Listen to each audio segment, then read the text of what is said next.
All right, read 508. This is going to be our final screencast for this week. I promise I will get through the rest of it.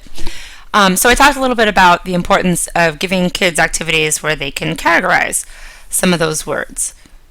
So this would be an example of students being able to put words into different categories. So your book talked about this too. It talks about it on page 243. This is a semantic feature analysis.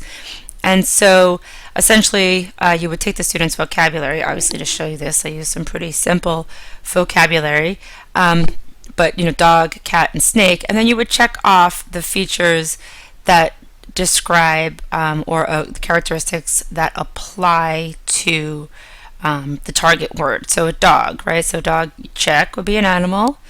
Check would be a mammal. Check would be fur. Cat, check would be animal. Check would be a mammal. Check would have fur. Snake, animal. Check, mammal, no. Fur, no. So students learning these words, or even these words here, now kind of have an idea of how these words relate to one another. So semantic feature analysis, right? So it's semantic meaning, and looking at the features of some of those words. So this is just an example, and they give you the example of, they use like jail, garage, museum, and church, so different buildings. Oh, there you go, look at that, but I'm off. Sorry. Venn diagrams, right? So comparing and contrasting words. So, cat versus a dog. The things they have in common, fur and a tail. Things that distinguish them, meows and they're small, bark and that they can be big or little. So having students look at their vocabulary words as concepts and the meanings, and then determining what those concepts or what those words what the meanings of those words have in common or not in common. So scaling or antonym activities. So kind of, again, further deepen understanding of the meaning of the word and how it relates to other words.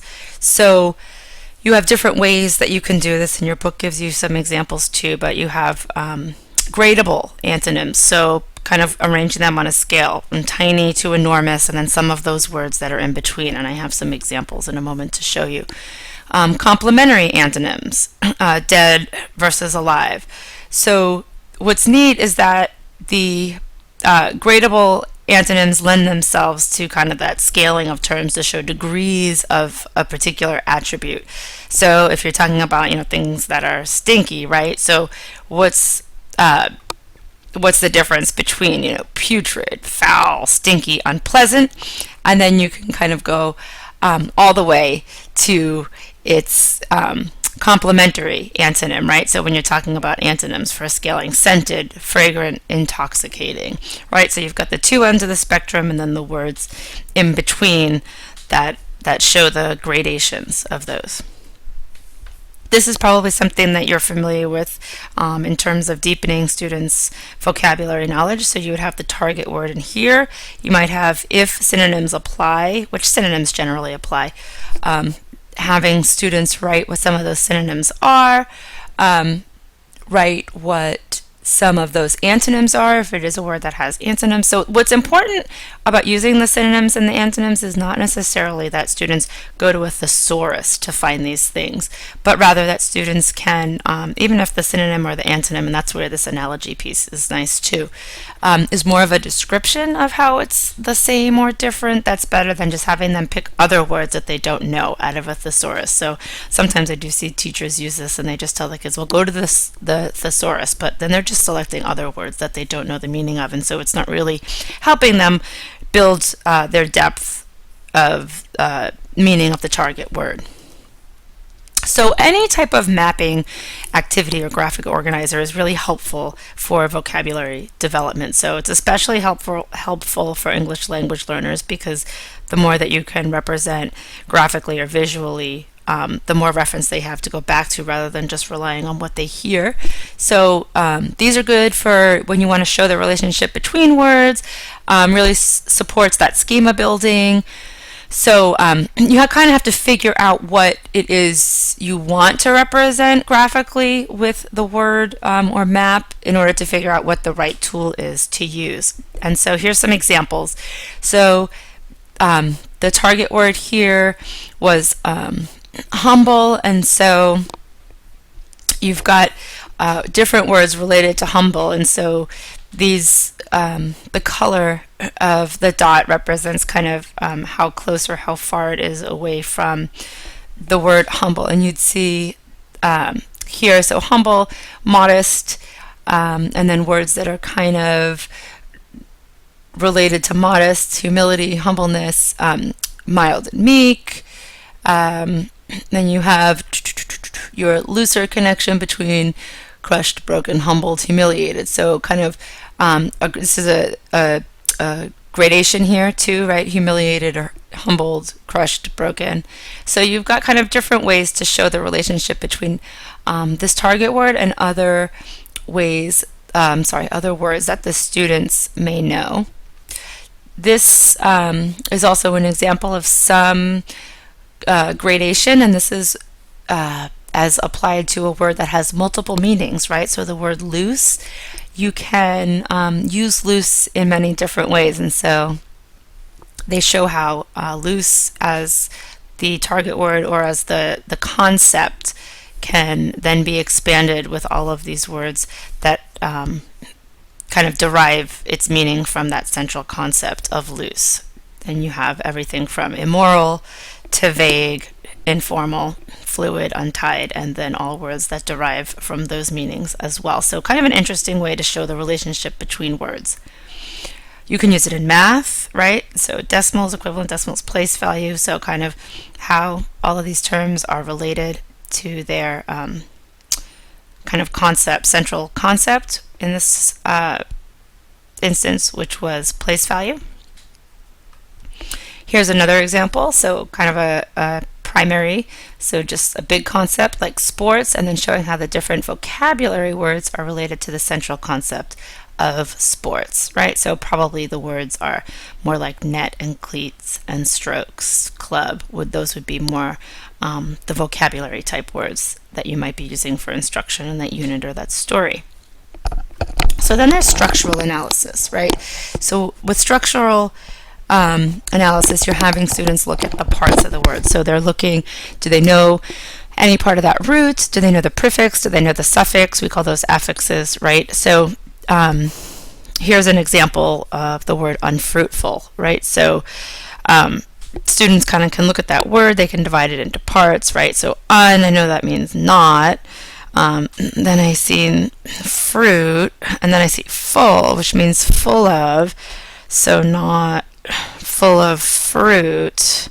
Right? But students can kind of start to make some approximation and see if they understand what that word might mean.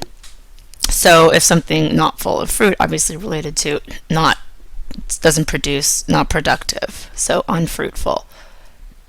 There's the dissect strategy. So dissect stands for discover, D, the context, and this is for morphemic analysis. Isolate the prefix, separate the suffix, say the root word, examine the root word, check it with somebody.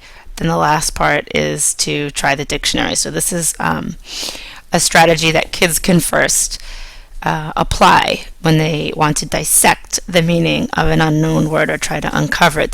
They go and they look at that word and they dissect the word. So these are kind of put a lot of the strategies, and notice that try the dictionary is the last strategy because we're trying to teach kids to use these independent word learning strategies on their own.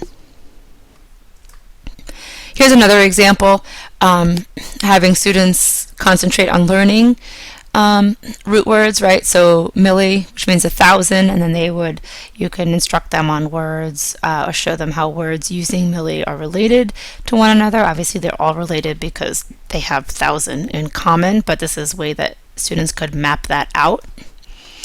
This would be a focus on word parts as well. So kids would place a base word or a prefix or a suffix in the middle box, and then they would add other word parts to make new words and then put their meaning. So showing them how all these different words might be related to using the prefix dis, dis, or how you could have a word part like bio, right? And all the different words they could make using the root of bio. And that's a blank slide, sorry. So in terms of prefixes, teaching them kind of the most common prefixes that we teach kids are un, re, im, in, or ill, and dis. So these are the amount of words that students will encounter generally that have these prefixes. A closed sort is another neat activity to have kids practice that structural analysis piece. So outside of mapping, you could do sorts where kids would essentially, a closed sort just means that you're defining the parameters for the kids for which they're going to sort words. So you already tell them that you're going to sort words by words that have dis and words that have un, or words that mean did I do this one here? So these words, abdicate, abduct, co-author, cooperate, coincidence, absent. So I'd say, okay, put the words that mean togetherness in one category and put the words that mean separateness in the other. And what they would do is they would end up seeing that ab, right, means separate, and co means together. So with a closed sort, you define for them. These are just some cute activities that are focused on prefixes. Here is another way for kids to sort. I thought this was cute. So the teacher has root words here and then prefixes and suffixes. So kids can practice not just pulling the words apart, but then selecting these to make new words. So obviously you'd have to make sure that you had lots of target words in there, but this is part of that word knowledge piece. And then I know I'm going to run out of time again. I'm so sorry. I'm going to get through this. So our third goal, if you think back to a few slides ago, was to get kids to use that new language, right? So new vocabulary in their oral and written language. So one of the ways is this word substitution activity, so having them practice using the target words or practice using the synonyms or the antonyms in sentences with those target words, but getting them to use them, not just writing, not just that activity where you use your vocabulary and you write a sentence, but also having them talk to each other and to you using those words. We want to help kids remember the meaning of those new words. So one of the things that we can do, and this is obviously more helpful in the upper grades, is to give them those keywords or mnemonic devices. And so here's, you find a keyword, define an unfamiliar word, choose a keyword that's related, and you link the two. So here's an example. If you were in science, Ranidae, which is the I'm not sure if it's genus or species, one of those, but common frogs, right? So one of the things that you could have students do is link onto rain, right? So rain, water, frogs. You could actually use, in this one, you could use cognates, right? So if you had English language learners who spoke Spanish, rana is a frog, right? So you obviously see the Latin root in this word, which you're going to find in a lot of science words. Or you give them those mnemonic devices. So farm, bee, right? Fish, amphibian, reptile, mammal, bird.